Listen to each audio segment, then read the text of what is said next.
Inside their new home, Grace stared at the 2 marriage certificates in her hands. She listened to the sound of water from the bathroom. And once again, she fell silent. A blind date followed by a whirlwind marriage, for a good girl, always followed the rules of 27 years. This was the first time she had done something so unconventional. Honestly, she was incredibly nervous right now. They got their marriage certificate yesterday, were holding the wedding reception today, and now, the wedding night. She wanted to run. Why had she agreed in a moment of impulse? And with the stoic Marcus, her high school class representative. Oh no. Before we continue, please subscribe to this channel and tell us where you're listening from in the comments. The thought of lying in the same bed with the stoic Marcus instantly brought back high school memories. How embarrassing. Grace hugged a pillow, tiptoed, peeking at the movements inside the bathroom as she tried to sneak out. She reached the door and gently gripped the doorknob. Turned it. Click, the light of victory was within reach. The shower stopped. The bathroom door opened. Pat, pat, the man emerged. Grace felt her heart leap. A forearm with bulging veins appeared before her, slowly pushing the door shut. A chest, damp with steam, leaned closer. A deep, magnetic voice spoke. Where are you going, Grace? Oh no, that voice is swoon-worthy. Marcus wiped his hair, his gaze falling on the pillow she clutched, and he raised an eyebrow. Planning to sleep in separate rooms? Grace turned, forcing an awkward smile at him. Can I? She was wearing makeup, her fair face framed by wide, innocent eyes. Back in high school, she wore thick, black-rimmed glasses and a bowl cut. Marcus remembered her as timid and shy. Whenever she came to him with questions, he wouldn't even have to explain much before she'd hold her notebook, blush, and say, "Thank you, Marcus, I understand." They hadn't exchanged 10 sentences rough out their 3 years of high school. She never expected that 9 years later, they would meet again at a blind date. Marcus snapped back to reality, reached out, and pulled the pillow from her arms, saying in a firm tone, "No." The hopeful light in Grace's eyes dimmed. She slumped her shoulders, letting out a soft, "ah." Then, feeling a little pathetic, she wiped a hand across her eyes. Marcus thought she was crying. Just as he was about to speak, Grace looked up. "Can I take a shower first?" Marcus sat on the edge of the bed, waiting for her to shower. He held his phone, replying to friends' well wishes and greetings. He was quite distracted. He stared at the screen, but his mind lingered at the bathroom door. The drizzling sound of water made the night feel intimate. The water suddenly stopped. Marcus paused his typing, then started typing faster. Click, the bathroom door softly opened. Grace poked her head out, looking at him with dewy eyes. "Marcus." Marcus turned, seeing a face still damp with steam. I got my period." Grace sat on the bed, holding a cup of warm ginger tea, her eyes red-rimmed.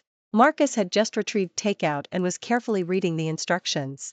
"Take 2 of these pills, and 1 of these." Grace nodded. Whenever she got her period, her hands and feet turned ice cold. Marcus charged the heat pack and tucked it into her arms. After taking her medicine, Grace curled up, shivering under the covers. Click, he turned off the light. In the darkness, Marcus lifted the covers and slipped in. He was warm, so Grace tucked her icy cold feet between his legs. Marcus paused, then pulled her into his embrace. From behind, he spooned Grace into his arms, placing his hand on her lower abdomen. This was the first period night Grace had without stomach cramps. She slept soundly and sweetly. The next morning, she woke up lying flat and immediately sat up, spotting bloodstains on the bed. "Help!" Just then, Marcus walked in. His NCTLY jointed fingers held a water glass. He first glanced at her face, then his gaze fell on the red mark on the bed. Grace looked down, clutching the covers tightly, trying to hide the stain. Marcus walked over and placed the glass on the table. He went to the wardrobe and took out a set of pajamas. With almost no effort, he pulled Grace towards him. Grace gasped. Then, the buttons of her pajamas were undone. She quickly covered her chest. Marcus's expression was indifferent as he pulled down her pajamas. Her underwear hung from 2 thin straps. Grace covered her chest. He slipped a new pajama top onto her. "Change your pants yourself." Marcus lifted her, supporting her waist and hips, and placed her on the nearby sofa. He then pulled off the bedsheets and duvet cover, tossing them aside. Walking to the wardrobe, he retrieved new sheets and a duvet cover and put them on. When he looked back, Grace had changed into her pajamas. Her old pajama bottoms were neatly folded beside her.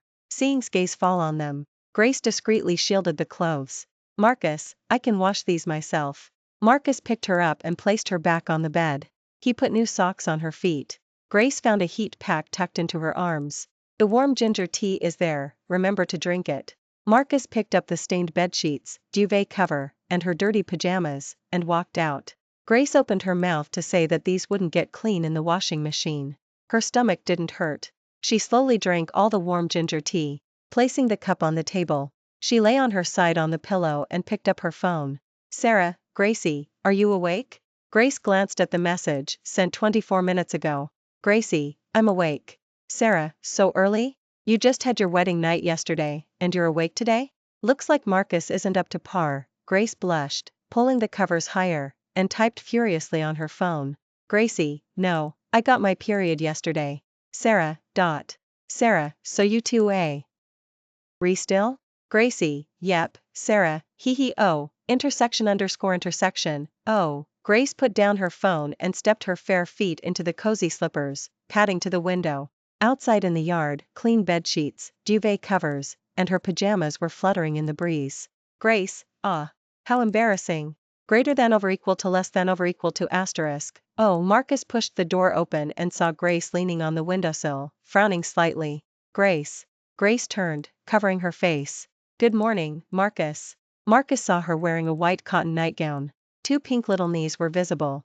Her calves were slender and pale. Marcus walked over and put his arm around her waist. Grace's ears turned red now too. She looked up at him, then lowered her gaze. She bit her cheek, her heart pounding with nervousness. Marcus pinched her chin, leaning in. His lips brushed hers. A light touch. Then he pulled away. Grace's eyelashes trembled, and she opened her eyes. She didn't know how to face him. Just as she was about to look down, her cheek was pinched, followed by a rush of hot breath. He parted her lips and kissed her deeply. Grace gripped his arms, held against the windowsill. Marcus's hand cupped the back of her neck. Grace was forced to tilt her head back, leaning against the window. Marcus. Her eyes were slightly red at the corners. She pushed him away and turned her head, breathing heavily. Marcus rubbed the corner of her lips with a slightly calloused thumb. Remember to breathe next time. And just like that, Grace's first kiss of 27 years was gone. Stolen by her secret crush, the stoic high school class representative. They stood close together, Grace only able to see his Adam's apple when she looked up. She blinked, clenching her fists to keep herself from screaming. I'll make breakfast. Come down to eat soon. Their new home was bought by Marcus. Located in the Northwood community, a newly developed neighborhood, it was a 2-story house with a yard. It was close to the elementary school where Grace worked and the Riverside Hospital where he worked. Grace came downstairs, and Marcus, wearing an apron, emerged from the kitchen with a bowl. Wash your hands. Time to eat.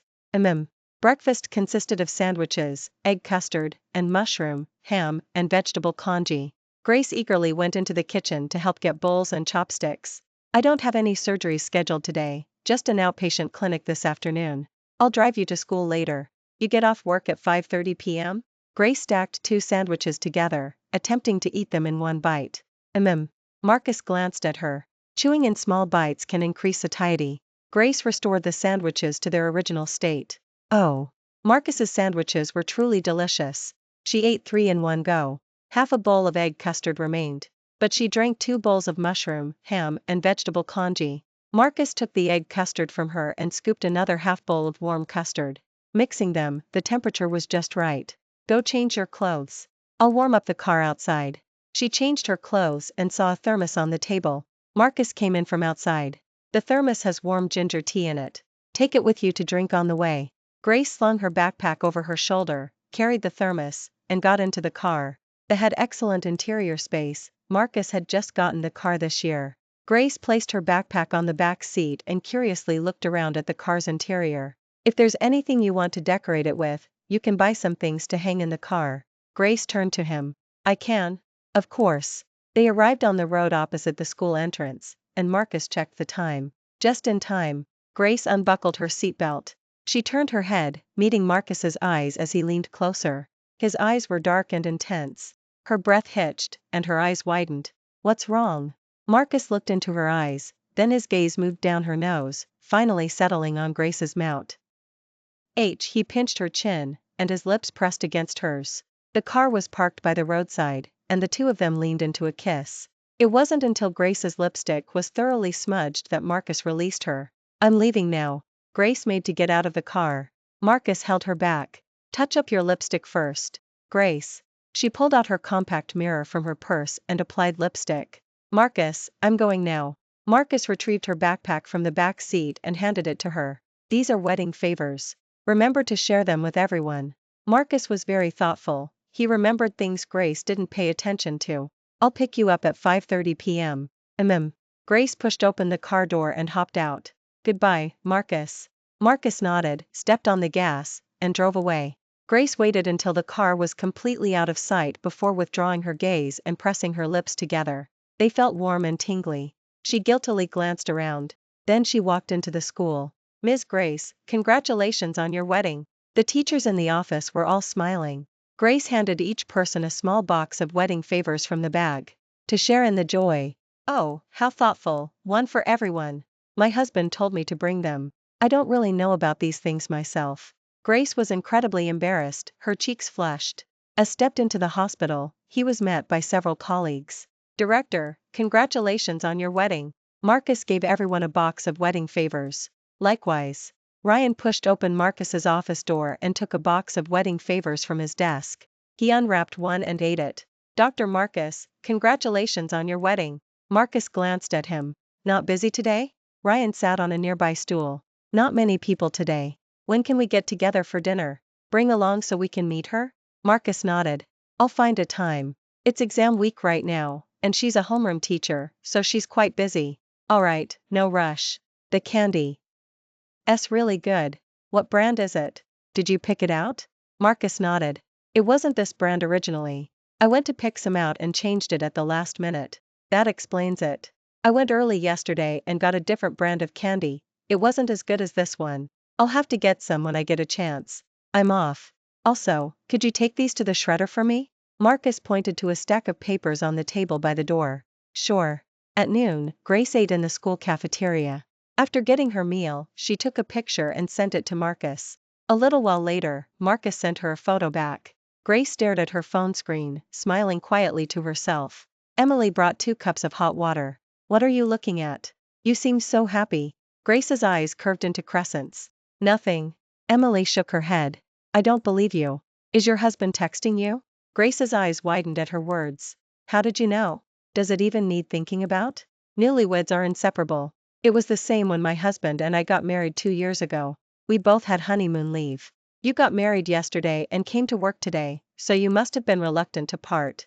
Grace bit her chopsticks and nodded shyly. A little bit reluctant. Emily bit into a chicken leg. Gracie, when are you two planning to have children? Grace shook her head. I haven't thought about it yet. Emily rested her chin in her hand. My mother-in-law is already pressuring me again. Seriously, my son is only 2, and she's already pushing for a second child. I was thinking of waiting a few years, but I'm already 29. If I wait until my mid-30s to have a baby, being an older mother also carries some risks. Grace's face was filled with worry. A second child? I thought you just had your first? Yes, my belly was quite noticeable when I got married. I gave birth in less than 5 months. Now they're pressuring me again. Let me tell you, definitely don't have children to RLY, or you'll really be asking for trouble. And don't listen to men who say, you just give birth, I'll raise them. Bull. They don't do anything. I work all day, then come home and have to take care of the child. I'm exhausted. This year, I'm definitely not taking on a homeroom class. I'll just be a math teacher. By the end of the meal, Grace was filled with a deep dread about having children. During the afternoon study hall, homework was assigned. Riverside School was the best elementary school in Riverside. Grace and Emily taught 5th grade math. For study hall, they assigned 1 chapter from the practice book. Everyone, turn it in before class ends. The students wrote below, while Grace sat at the desk, writing alongside them, then continued preparing lessons. Ding-a-ling-ling, the dismissal bell rang. Everyone, stay put. The last student in each row, collect the papers from back to front. Once collected, place them on the teacher's desk. After collecting the homework, she took it to the office. She graded a few, then frowned, realizing many students had made the same mistake on one particular problem. Knock knock knock, may I come in? Come in. Lily pushed open the door. Teacher, I have a question. Okay, let me see. This is a test I bought. The third multiple choice question on it. I remember you taught us this before class, but I can never get a whole number answer. Let me look at the problem. First, read the question. A family of 3 has a combined age of 72. The father and mother are the same age and are 4 times the age of little. Find the ages of the father, mother, and little. Tell me your approach first. Lily nodded and stood closer. I was drawing line segments. Little gets 1 segment. Father and mother get 5 segments. And then, Grace found the problem. Lily, why do the father and mother get 5 segments? The problem says the father and mother's age is 4 times little's age. Right, 4 times. So, that's 5 segments. Look here. Grace took a pencil and drew on a piece of paper. If it's 5 segments, as you said, that would be 1 multiplied by 5, correct? What did the teacher say 1 multiplied by 5 means? It's 5 times. Right, very smart. Now, the father and mother are both 4 times little's age, so that's 1 multiplied by 4. Aha. Very correct. As you just said, if the father and mother have 5 segments, how should it be phrased? Lily shook her head. It should be phrased as, the father and mother's age is 5 times little's age, or you could also say, the father and mother's age is 4 times more than little's age. In class, the teacher did explain this problem, but the description used at the time should have been the second type. Lily nodded. Very smart, this is indeed an excellent problem. How about this, Lily? Before class next period, project this problem onto the computer, and I'll explain it to everyone. Okay. Teacher, that's the only question. I don't have any others. Alright. Grace found Lily's practice book among the exercises. Let me see. Lily, do you usually buy practice books to do on your own? Lily nodded. Usually after finishing the practice book, I do synchronous tests during evening study hall. And you didn't have any problems before? Lily shook her head. No. Okay, if you have any questions in the future, just come directly to me. Okay. Grace gave Lily's practice book a perfect score. Many students got the third question wrong, but you still got 100. Keep up the good work. Lily's eyes curved into a big smile. Grace took a gold star sticker from her drawer and placed it on Lily's homework notebook. Alright, you can take it back now. Goodbye, teacher. Goodbye. At 5:30 p.m., Grace finished grading homework, packed her textbooks and lesson plans into her small backpack. She locked the office door and walked downstairs. Buzz buzz buzz, caller ID, Marcus. Grace answered the phone. Marcus. Off work? I'm waiting for you across from the school. Remember to watch for cars when you cross the street, or you can use the pedestrian bridge. Okay. Grace walked to the school gate and saw Marcus across the street. She crossed the street via the pedestrian bridge, where Marcus was already waiting. As came down from the bridge, a heat pack was tucked into her arms. It's cold tonight. Marcus took her backpack from her shoulder. He opened the car door, and Grace got in. He walked around to the driver's side, opened the door, and got in. Are you hungry? Grace nodded, shivering slightly. It was warm in the office, so I didn't feel very cold. But it's really chilly out here. Marcus turned on the car heater. How about hot pot? Grace suggested. Alright. You pick a hot pot place nearby, I'll navigate there. Grace opened her phone and found her saved list. It's near the school, a spicy hot pot place. Marcus, can you handle spicy food? Marcus glanced at it, opened his phone, typed in the restaurant name, and started navigation. Yes. During rush hour, traffic was heavy. It took over 40 minutes to reach the hot pot restaurant. You go in and order first, I'll find a parking spot. Okay. Grace got out of the car. Marcus found a parking spot not far away. He parked the car there and locked it. Then he walked into the hot pot restaurant. Grace was sitting on the sofa by the entrance. Marcus, did you park the car? For 2, there's a table available inside. A waiter led them upstairs to a private room. You can scan the code to order. The condiment stations are at the left and right corners. Okay, thank you. Marcus took off his coat and hung it on the coat rack. He unwrapped 2 aprons, put one on himself, and helped Grace put hers on. Marcus, should we get a divided pot, or what? I can eat spicy food, I'm fine with anything. Then I'll get a spicy butter hot pot, is that okay? Marcus sat next to her, naturally. Putting his arm around Grace's waist, Grace ordered a 9-grid specialty platter, braised chicken feet, spicy beef, dragon fruit fish roe shrimp paste, braised pork trotters. And let's add some yellow throat. Marcus used hot water to sanitize their cups. This place's fresh tripe and pork brain are also good. Grace ordered them. Marcus, have you been here before? I've come a few times with colleagues. I have a membership here. Let's order some more vegetables. Order some tribute vegetable, lotus root slices, seaweed, lettuce, and seaweed. Their portions aren't very big. Oh. After ordering, they waited for the dishes to arrive. Soon, the hot pot base was brought out. The waiter pushed a service cart, bringing out the meat and vegetables one after another. Grace and Marcus went out together to mix their condiments, and by the time they returned, the spicy broth in the pot was already boiling. Marcus was in charge of cooking the food, and Grace was in charge of eating. She ate at a steady pace, small bites, and had quite an appetite. Marcus ate along with her. Apart from a few remaining pieces of spicy beef, they pretty much finished all the dishes they ordered. Grace had beads of sweat on her nose. Marcus ordered 2 glasses of milk. Grace put down her chopsticks, hugged the glass, and slowly drank the hot milk. Full? Grace nodded. Marcus pulled out a tissue to wipe her mouth, then put down his chopsticks and quickly drank his milk. I'll go wash my hands. After that, we can leave. Go ahead.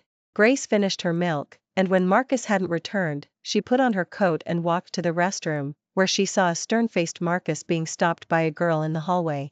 Senior, it's rare that everyone's here. You could at least come in and chat with us. We specifically came to Riverside to find you, and we actually ran into you.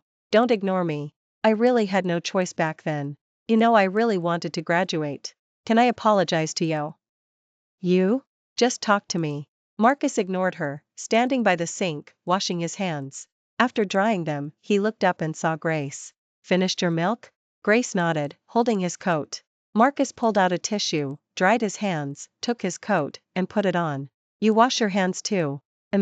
Grace handed her purse to Marcus and went to the sink to wash her hands. Senior, who is she? Jessica's tone was hostile. Marcus finally looked at her directly. She is my wife. Please have some manners and show respect to others. Jessica's eyes reddened. You got married? Marcus pulled out a tissue, dried Grace's hands. Let's go. Jessica grabbed his sleeve. You clearly said you weren't dating last month. Marcus looked at the hand clutching his sleeve, his tone turning cold. Let go. No. I've been pursuing you for 5 years. You never even looked at me, and you're married after only being back for a few months. Is it because? Let go. Marcus was rarely angry. Jessica, I think you might be misunderstanding something. Teaching you experiments was because we're from the same school, and even the same hospital. Don't be self-important.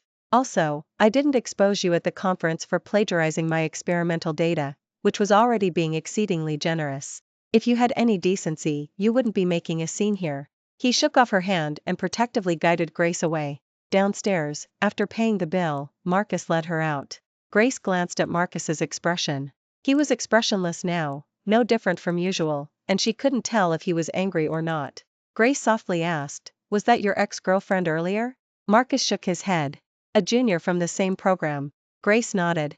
She had started working right after graduating from college, so she didn't have seniors or juniors in that sense. Why was she crying? Marcus opened the car door. A guilty conscience, coming to seek my forgiveness. Marcus closed the door. Grace wrinkled her delicate eyebrows. A guilty conscience? She thought it looked more like a heartbreak. Marcus got into the car and turned on the heater. Grace gently spoke, "Your junior seems to like you." Marcus turned his head, unbuckled his seatbelt, pulled Grace into his arms, and pressed her against the steering wheel. He cupped her face and kissed her. After he released her, Grace's vision slowly refocused. Maybe, but I don't like her, and I'm not a man who would cheat. Grace's ears were flushed, and she didn't dare look up at him. I know, I wasn't talking about you, I was talking about your junior. She's not my junior anymore. Marcus's voice was deep. I don't have a selfish junior like her. Grace dared not say another word. She wasn't clear what had happened to Marcus before. But for a brilliant scholar like him, who got into National University for college and completed an accelerated B.S/M.D/PhD program, he should have a better job after graduating than staying at Riverside Hospital. Grace remained silent throughout the drive. Marcus glanced at her a few times. Do you want some cake? Grace turned her head to look at him. A colleague recommended a dessert shop nearby, said their cupcakes are quite good. Grace's eyes swirled, her slender wrist resting on her backpack. Then how about we go take a look?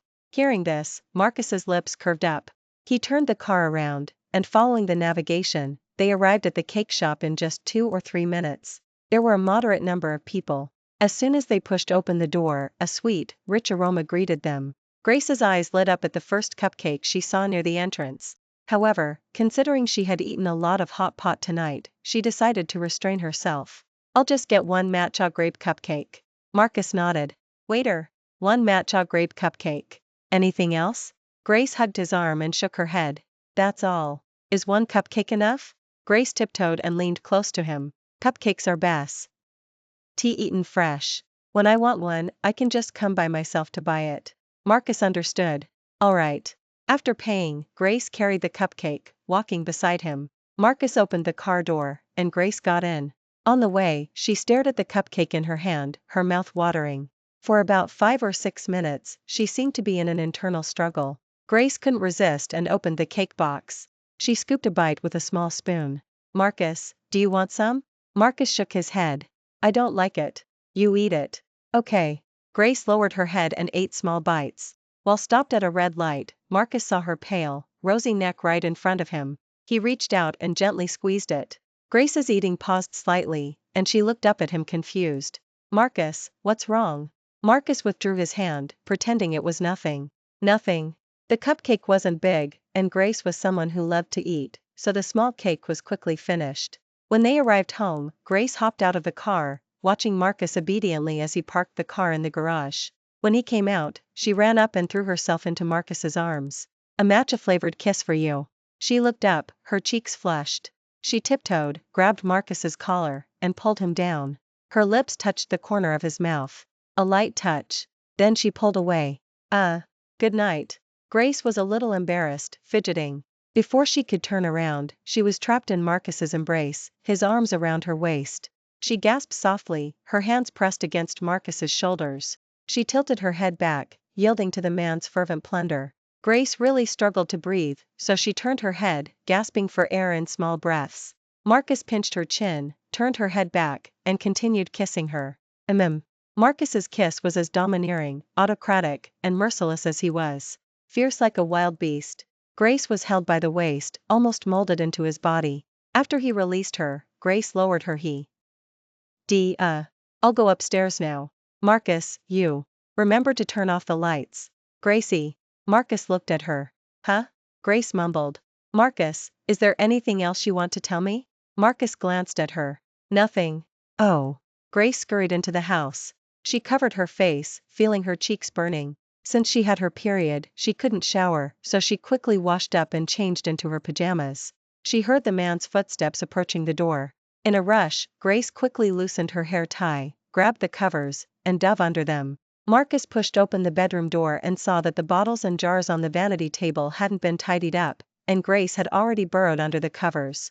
Before, she would always arrange everything neatly, even checking multiple times before carefully putting the stool away. Today, the stool was carelessly pushed out, the table was a mess, clearly a hurried act. Marcus withdrew his gaze and, mimicking how she did it in previous days, put all the lids back on. Not knowing the order, he simply lined up the round bottles one by one, then neatly put the stool away.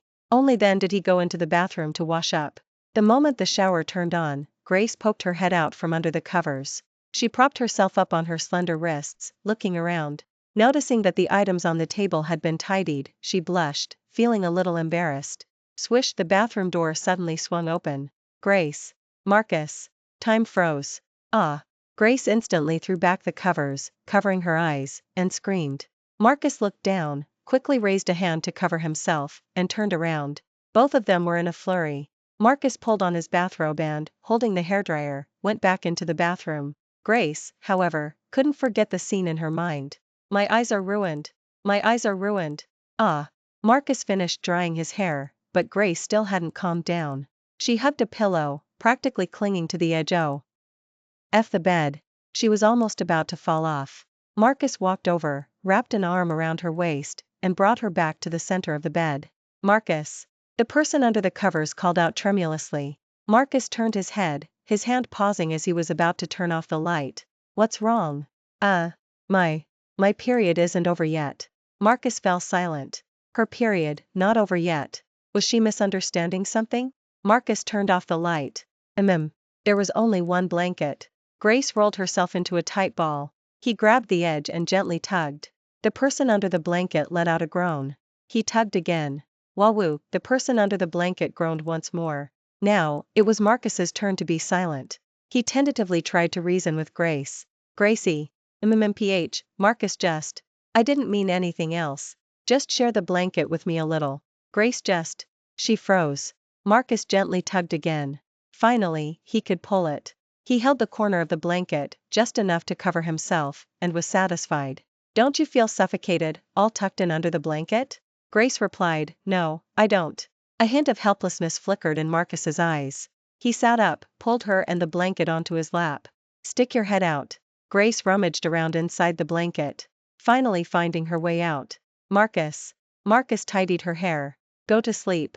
It's easy to suffocate if you sleep with your head buried under the blanket. Grace's voice was soft and sweet, her face flushed as she murmured, Oh.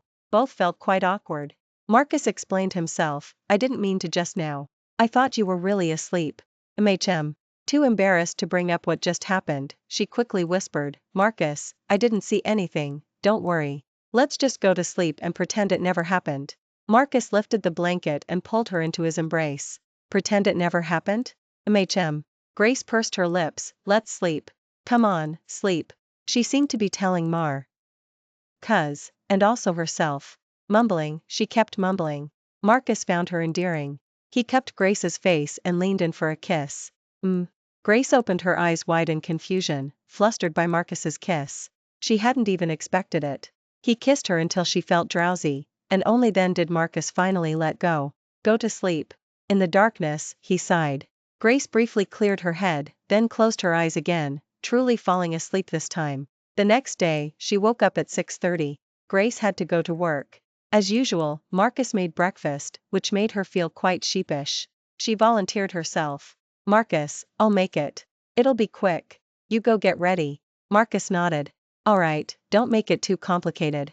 Okay, don't worry.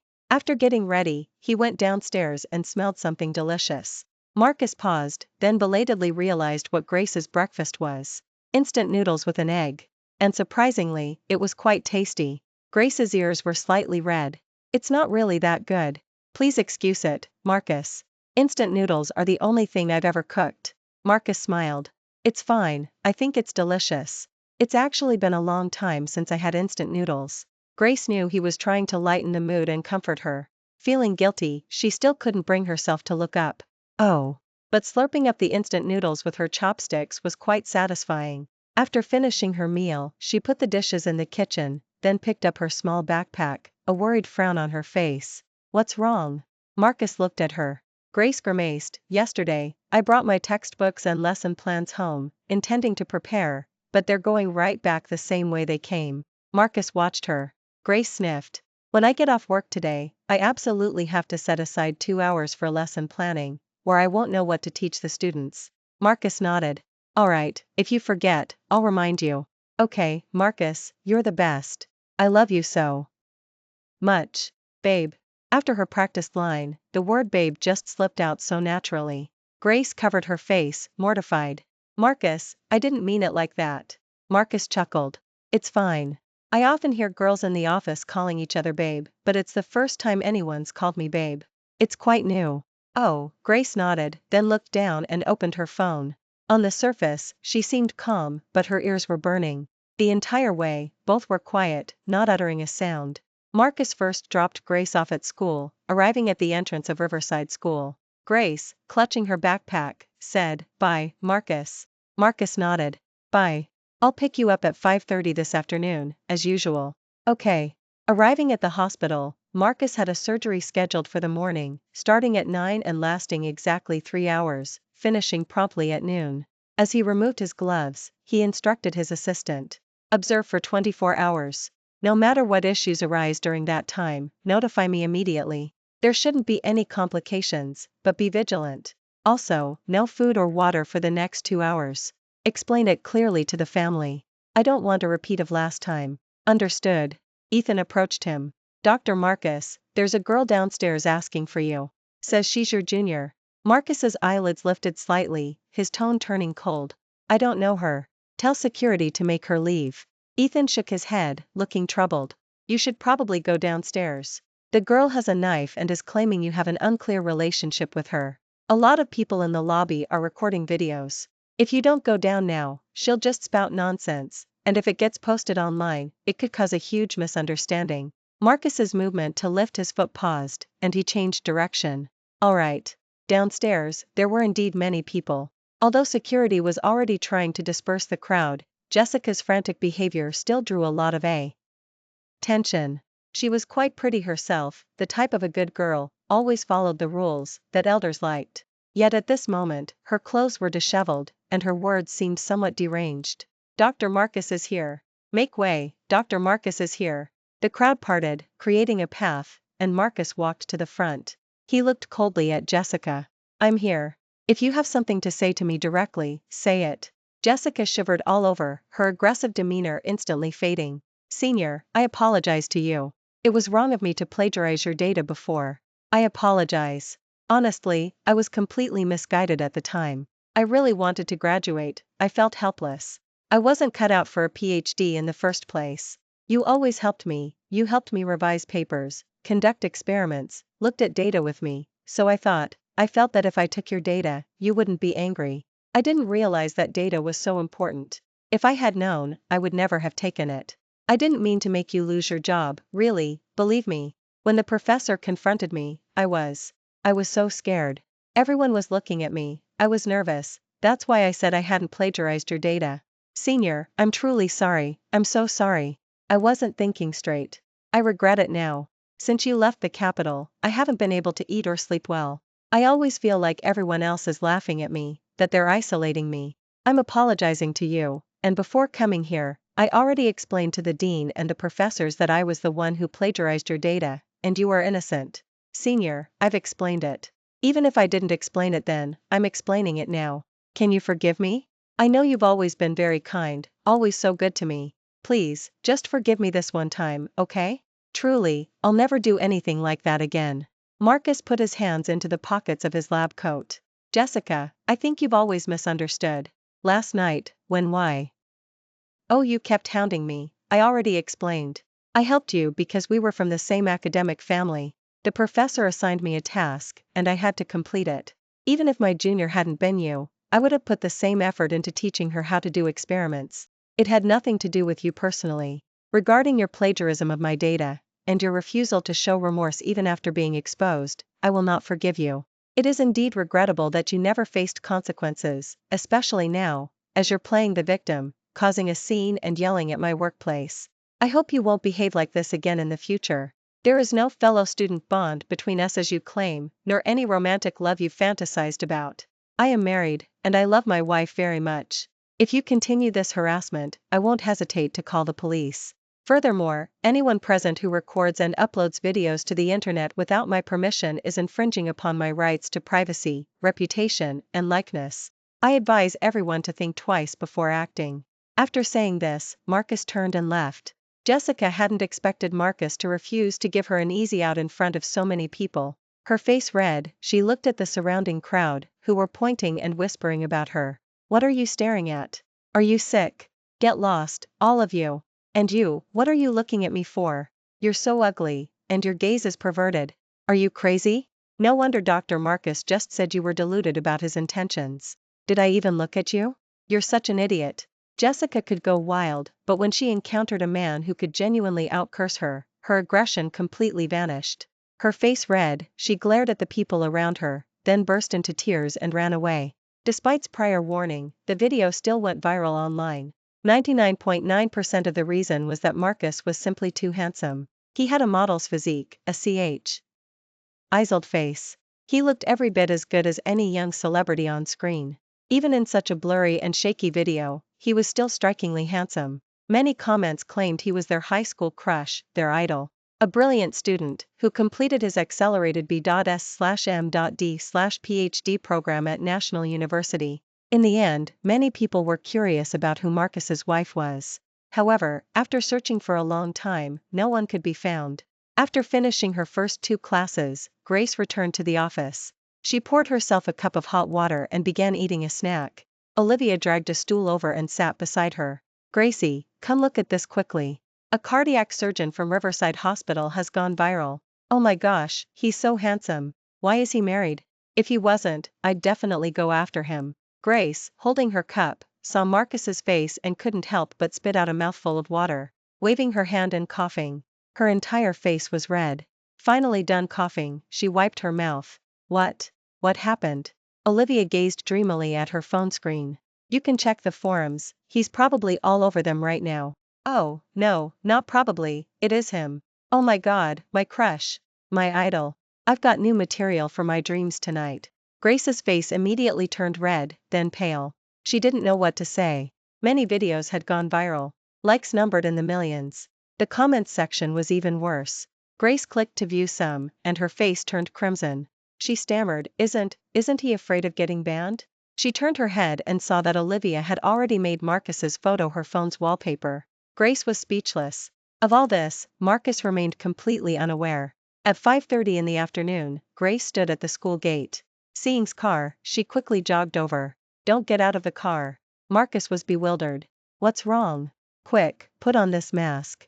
Grace handed him the mask she had just bought from the convenience store next door. She looked utterly guilty. Marcus, do you usually check your phone? Sometimes. Quickly log onto social media, or watch some short videos.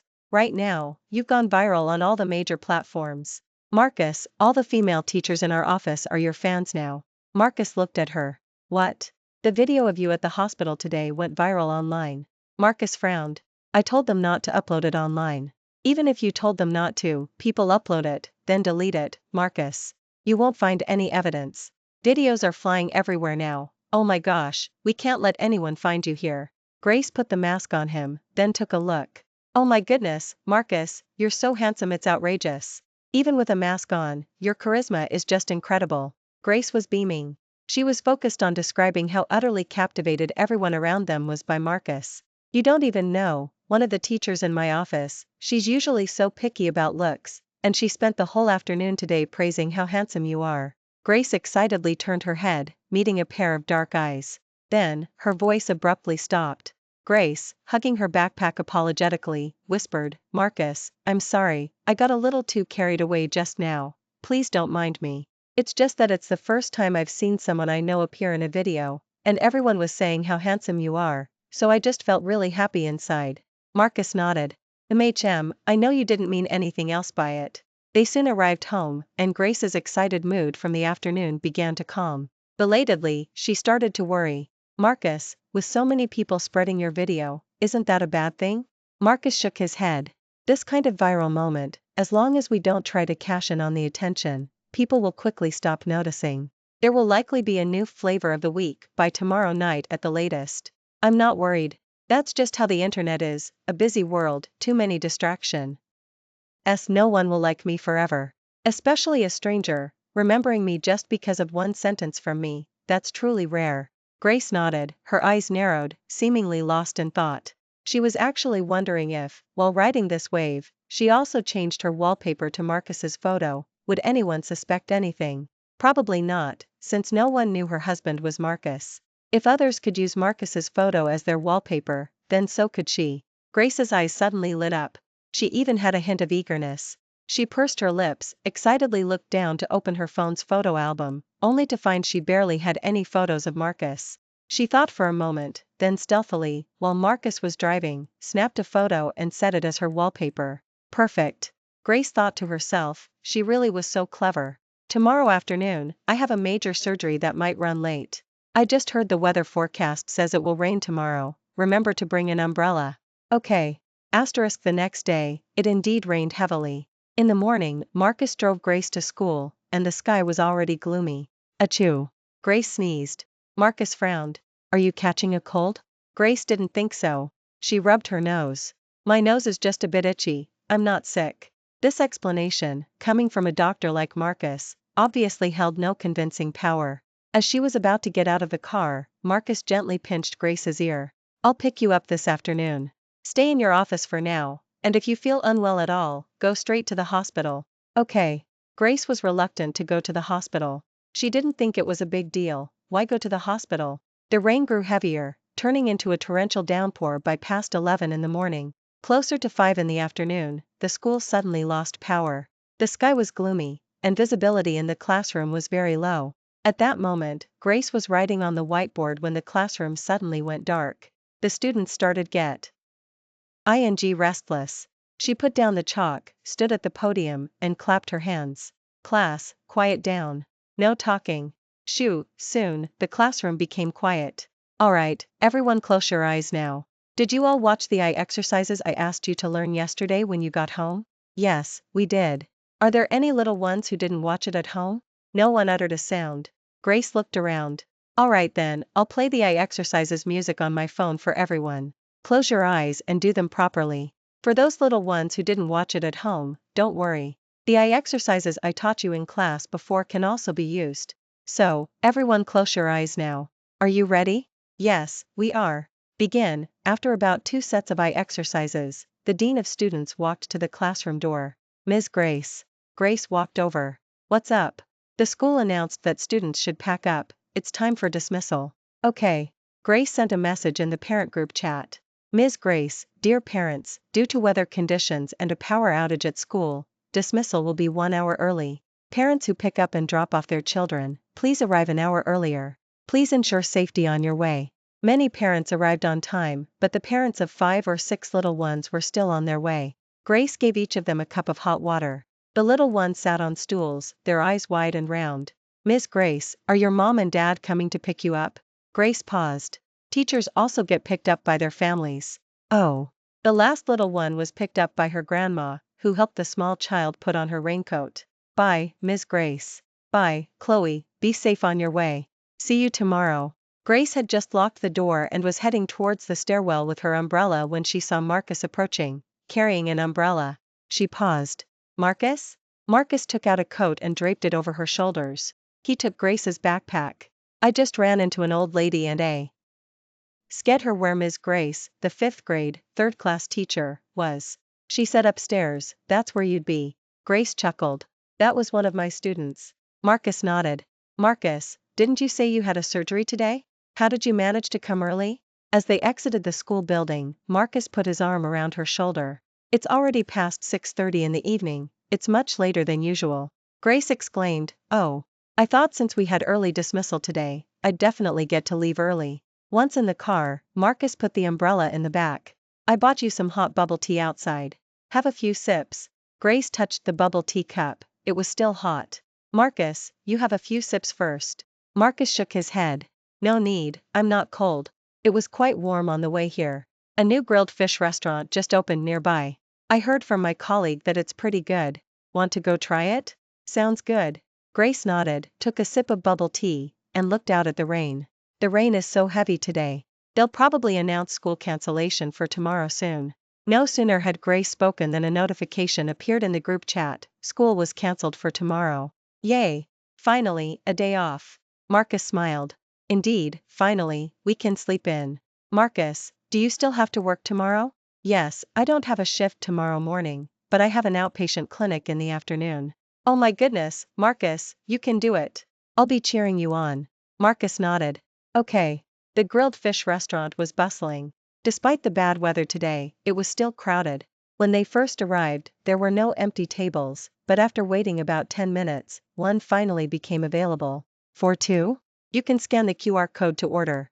Marcus scanned the code, and Grace sat across from him, holding her phone. I see the savory sauce one has a lot of orders. Should we get that one? They have a combo option. Then let's do savory sauce and spicy. Sounds good. Do you want rice or steamed buns? Steamed buns. 1 order of steamed buns and 1 order of rice. Alright. I'll also order a light drink. Marcus chuckled. Looks like we're drinking until we drop tonight. I can't drink, so I'll just order water. The grilled fish soon arrived at their table. Grace sniffed. Wow, that smells amazing. It really did smell wonderful. She ate a steamed bun with the grilled fish, and soon the bun was gone. The private room was well air-conditioned, yet a drop of sweat beaded on Grace's nose. She bit her chopsticks, then scanned the QR code to order 2 bowls of rice. After the rice arrived, she continued eating. So, that evening, she ate 2 bowls of rice and 1 steamed bun, not to mention the grilled fish. Oh, and a light drink. After eating and drinking to her heart's content, Grace simply slumped onto the table and fell asleep. Marcus paid the bill, then carried her downstairs from the upper floor. The rain outside was still heavy. Marcus covered Grace with his coat, jogged to the car, placed her in the passenger seat, then went around to the driver's side and opened the door. They drove all the way back, finally arriving home before 9:30. Grace woke up from her nap, rubbing her eyes as she sat up. Marcus carried her out of the car. Take a hot shower later, and drink a cup of warm milk before bed. Grace nodded, then tilted her head and fell asleep again. Marcus smiled as he carried her upstairs. He undressed her and filled the bathtub with water. Grace lay in the bathtub, and Marcus washed her hair. Grace twisted her delicate, fair neck, quite restlessly. So, did you not hear anyone talking about me today? Grace thought for a moment. It seems you're right. Close your eyes. After rinsing all the shampoo foam from her hair with the shower head, Marcus carried Grace out of the bathtub. He wrapped her in a towel, and they both changed into bathrobes. Marcus, I really think you're incredible. Why handsome? Have you never thought about going into entertainment? Marcus blew dry her hair, his gaze resting on Grace's small, plump earlobe, red like a pomegranate seed. No interest. I don't like acting, and I don't like my privacy being invaded. Oh. I remember in high school, a talent scout came to our school and even offered you a contract, right? Marcus lowered his eyes, his calloused thumb brushing a drop of water from the corner of Grace's lips as he braided her hair. Back then, I heard so many people saying you were going to become a big star. Grace was very embarrassed, especially saying this in front of Marcus, the person involved. The blush on her face had spread down to her neck. It scared me so much, I was afraid I'd never see you again. I even went home and told my parents that our class rep was going to be a big star. Thinking about it now, it's pretty funny. Marcus held her, took off her bathrobe, and helped her into her pajamas. Seeing each other naked, Grace was so mortified her head almost buried into her pajamas. She quickly changed the subject. Oh, by the way, Marcus, this weekend I might have to attend a celebration. Our level coordinator is inviting the homeroom teachers to dinner. Marcus pulled his gaze away, asking casually, will there be many people? Probably quite a few. The homeroom teachers for 5th and 6th grade. I'll take you then. Okay. Oh, Marcus, what kind of outfit do you think would be appropriate for me to wear to a celebration like that? Grace sounded a little distressed. This is my first time attending a celebration like this. The previous grade level coordinator never asked teachers to attend celebrations. I don't really like this new grade level coordinator. Marcus, do you know he was fired from a state high school before? Later, he was hired by our school. And he was accepted. Grace's scalp tingled. I heard from other teachers that he sexually harassed other female teachers. I know I'm not that attractive, but I'm afraid he might take an interest in me. So, this time, I'm going to wear something really ugly. That way, he won't be interested in me. Anyway, we've only met a few times. Once, at a Monday faculty meeting, he spoke a few words to me, and when he saw I didn't respond, he stopped talking. It shouldn't be a problem, right? Honestly, our school is something else. Why would they hire a teacher with such a questionable past? Is it just because his previous resume was so impressive? I really don't get it. Marcus spoke. I'll take you there myself. If you feel uncomfortable at all, call me directly, and I'll rush into the private room and take you away. Oh? Wouldn't that make the other teachers think I'm imagining things? And later, I might be isolated. Grace bit her lip. Ugh. I knew it, it's just annoying. Mainly, among the few 5th and 6th grade teachers, besides the male teachers, there's only one female teacher in her 50s, and then there's just me. Grace's eyes welled up with tears. I clearly refused before, but the other teachers just brushed it off, saying it's just a dinner to get to know each other. I don't want to go. Marcus's lowered fingers twitched slightly. Then don't go. I'll go with you then and see what kind of person he is. The hand resting on Grace's arm wrapped around her waist. Marcus spoke again, his voice deep and cold. If he really crosses a line, we'll just leave. When finally arrived for Grace to attend the celebration, she nervously put on a very, very ugly outfit. How does it look? Do I seem disgusting now? Marcus glanced at her, barely suppressing a laugh. Yes, it's certainly quite ugly. Let's go. It will take a while to get there. Originally, Marcus intended to go in with her. Grace thought it over and ultimately refused. I'll go in first and see. If it's really unbearable, I'll call you. Marcus nodded. All right. He called Grace. When she answered, he said, don't hang up. I'm right next door. If anything happens, I'll just walk in. Okay. Arriving at the private room, there was a large table with only 4 teachers. Arthur sat in the middle, having deliberately left an empty seat beside him. Grace stood at the door, took a few deep breaths, then pushed the door open. Director, Ms. Eleanor, Mr. Peterson, Mr. Robert, Mr. Daniel, good evening. Arthur eyed her with a smile. Ms. Grace, your outfit today is quite stylish. Grace gave an embarrassed laugh. This style is quite popular lately. It seems we're getting old and really don't understand these things anymore. Come, sit down. Grace, carrying her bag, walked over and saw. All the other stools had been removed, leaving her no choice but to sit next to Arthur. Oh no.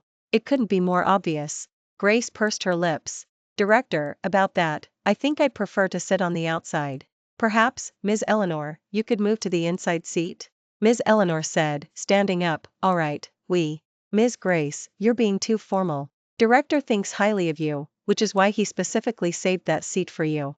Are you reluctant to sit there?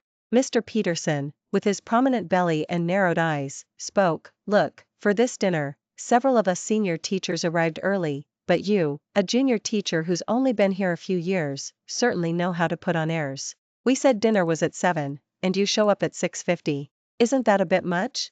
Ms. Grace, you're just a young lady. We won't make things difficult for you. Just take 3 shots, and we won't say another word.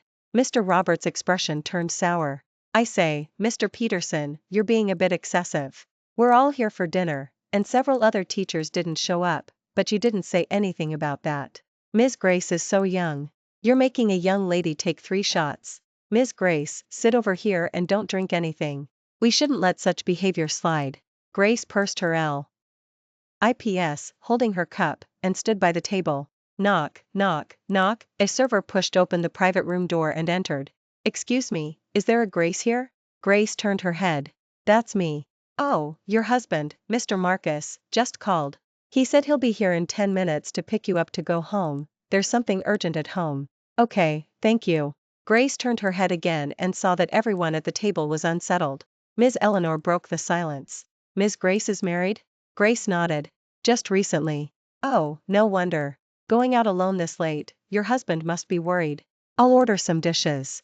Have a few bites for now, and then wait for him to pick you up. Marcus sat in the private room next door, waiting for the precise moment, then pushed the door open. Grace was poking at a savory meatball, trying to eat it whole. Gracie. Grace put down her chopsticks. Honey, you're here. Marcus walked over. Good evening, teachers. I'm Ms. Grace's husband, Marcus. Oh? Mr. Daniel stood up. Mr. Marcus, I think I've seen you before. Are you the new cardiac surgeon at our city hospital? That's me. Marcus nodded. Oh, Ms. Grace, Dr. Marcus is quite impressive. A formidable young man, he became the director of cardiac in just a few months. Just got off work, didn't you? Want to sit down and eat something with us? Marcus shook his head. No, thank you. We have something to do at home, so I'll take Gracie back now. Enjoy your meal, everyone. Alright, be safe on your way. Outside the private room, Grace stomped her feet and spun in a circle. Did you see Director's face just now? Oh my goodness, I feel like if you weren't there, I would have actually cried from fear. Marcus lowered his gaze. It's alright. Everything's fine now, isn't it? From now on, if anything happens, always remember to tell your husband, especially for something this serious. Grace nodded. I know. Once in the car, she cuddled up to Marcus playfully. I didn't and get enough to eat just now. I'm starving. You don't know. Director kept staring at me. Several times, he tried to start a conversation, but Ms. Eleanor blocked him. I just pretended not to understand and kept my head down, eating. Grace looked resentful. Marcus. I didn't really like any of the dishes they ordered. They were all just bar snacks. And I don't drink. I didn't want to eat them at all. I finally managed to get a savory meatball, and then you came in, Marcus. Grace clasped Marcus's hand, looking pitiful. Marcus, I'm really so hungry. Marcus's thumb moved slightly, pausing at the corner of her lips. What do you want to eat? Grace leaned in, giving him 2 quick, perfunctory kisses. I want to eat a savory crepe. Marcus thought he heard wrong. You want a savory crepe? Yes, I really want a savory crepe. Preferably with an egg, a chicken tender, a ham slice, and a bag of spicy strips. That would be absolutely perfect. Marcus chuckled softly. Alright, I'll look for a place nearby that sells savory crepes. Marcus, listen to my directions. Drive straight down this road, and around the corner, that's roughly where Foodie is. There are lots of savory crepe vendors there. Marcus drove over, following Grace's instructions, and it truly was Foodie. Such a lively Foodie. Marcus parked the car by the roadside. Grace jogged over and took his hand. Marcus, it's super crowded inside. You absolutely have to stick close to me. If we get lost, it'll probably take us a while to find each other. First, let's get a corn dog. Boss, fry me 2 corn dogs. Boss, 1 savory crepe. Boss, 1 scallion pancake. Boss, how much for these grilled gluten skewers? 10 yuan for 3 skewers. Then I'll take 10 yuan's worth. Boss, how much are the Odin items? Miss, just pick what you like. The prices are on the signs. Okay. Marcus, try this. The fish cake is incredibly delicious, I'm telling you. This was truly Grace's paradise. She was eating with her mouth, holding food in her hands, and her eyes were still scanning everywhere. 1 taro bubble tea. And 2 more egg tarts. One of these egg sandwiches, please. She turned to Marcus. Let's share one. Egg sandwiches can be a bit rich, so if we share, we can finish it. Walking up to a small shop, Grace's eyes widened in shock. My goodness, Marcus! This spicy hot pot soup place, this creamy spicy hot pot soup place, is still open so late. Let's go eat some spicy hot pot soup. Marcus looked at the items Grace was carrying and hesitated to speak. Walking inside, Grace grabbed 2 bowls. Marcus, you can just put your things on the table. Come over and pick out some vegetables. Their stem lettuce is a must-try. And these vermicelli noodles, the wide vermicelli, are also a must-try. Boss, 2 more bowls of rice, please. I'm telling you, Marcus, the most amazing thing about their creamy spicy hot pot soup is that you have to pair it with a bowl of rice. It's absolutely delicious. Grace picked out a bowl full of ingredients, then turned her head to see that Marcus's bowl was empty. Marcus, if you're not that hungry, you can eat less. I'll add some vegetables for you, their vegetables are super clean. Okay, that's enough. I know Marcus doesn't have a big appetite. Marcus's mouth twitched. He should have said Grace had too good an appetite. Grace was clearly eating more than usual. Marcus, following her lead, also ate with great relish. Eating with her now, his appetite couldn't have been better. After they had eaten their fill, they strolled hand in hand through Foodie. Do you want to buy anything else? No, thanks. Grace shook her head, covering her nose. I've eaten too much now. The smell makes me feel like throwing up. Marcus smiled. Marcus, we can head home after we walk around a bit more. I'm so sleepy. I want to go to bed. Buzz buzz buzz, Grace murmured drowsily. Marcus, your phone is ringing. Marcus answered the call. Buzz buzz buzz, this time, it was Grace's phone ringing. She took her phone out of her pocket and saw it was Valerie calling. Valerie, what's up? Grace, I've added you to our class group chat. The rep, academic, and class rep, sports, are organizing a reunion next weekend, and they're calling Marcus. Are you going to come? Where is it being held? Jing City. Isn't Marcus in Jing City? If you go, I'll go too. Grace nervously glanced at the man beside her who was on the phone. She spoke while observing his expression. I'll wait a bit longer. Is it definitely next weekend? Not yet, I just saw their messages in the group. I thought you didn't have a phone before, so you weren't in the group, right? Pulling you into the group now should be fine. While the two of them were chatting privately, someone in the group noticed Grace had been added. Chris, hello. Pretty lady, welcome to the class group chat. Chris, let me check your nickname, Gracie? Is there anyone in our class named Gracie? David, Grace. Chris, oh, I know, Grace. It's me, Chris, do you remember? I never noticed all these years that you weren't in the class group chat. Are you coming to the class reunion this time? It'll be a good chance to catch up. Grace looked at Marcus, who had his back to her and was on the phone, then thought for a moment, tugged on Marcus's clothes, and held her phone in front of him. Marcus held his own phone in his left hand. Yes, I know, I should have time. Check with the other classmates about their availability, my schedule should work. His eyes fell on Grace's phone screen. With his right hand, he scrolled through the group chat messages, then took Grace's phone. While still on his call, he typed with one hand. Gracie, yes, can I bring a +1? I'll introduce you to my husband then. Chris, wow, you're married? Congratulations. Everyone, remember to bring your +1s. Grace stood on her tiptoes, looking at the conversation on the phone. Her eyelashes fluttered, and her hands clenched at her sides. Afraid might say something else, she quickly snatched the phone back, turned it off, and put it in her pocket. I'll host the reunion at Riverbend. I have an exclusive membership there. Just mention my name when you go. Order whatever you like. Tally up the numbers. If there are too many people, we might need a larger private room. Okay, that works. It'll be a good chance to bring her and introduce her to everyone. Alright. Then I'll see you there. I'll ask her, she should be able to make it. She has Saturdays and Sundays off, and works weekdays. Yes, she's a teacher. It's not bad, we usually commute together. Not yet, we haven't planned anything. Maybe in a few years, we still need to adjust to each other. Okay, I'll hang up now. We can talk more when we meet. Once in the car, Grace seemed distracted. Marcus gently pinched her ear and leaned in to kiss her. Marcus first let his lips brush against Grace's, then gently took her lower lip between his. What are you thinking about? You suddenly look so troubled. Grace looked at the man kissing her with soft, dewy eyes. Her voice was soft and delicate, making Marcus's heart flutter. Marcus, are you going to Jing City next weekend for a class reunion? Yes, I'm taking you with me. During morning break on Friday, the teachers in the office were resting and gossiping. Hey, did you hear? The new director was reported again a few days ago. Ms. Grace took a sip of hot water and leaned closer. I don't know where the parents got the information, but his unprofessional conduct from his previous job was why he was fired.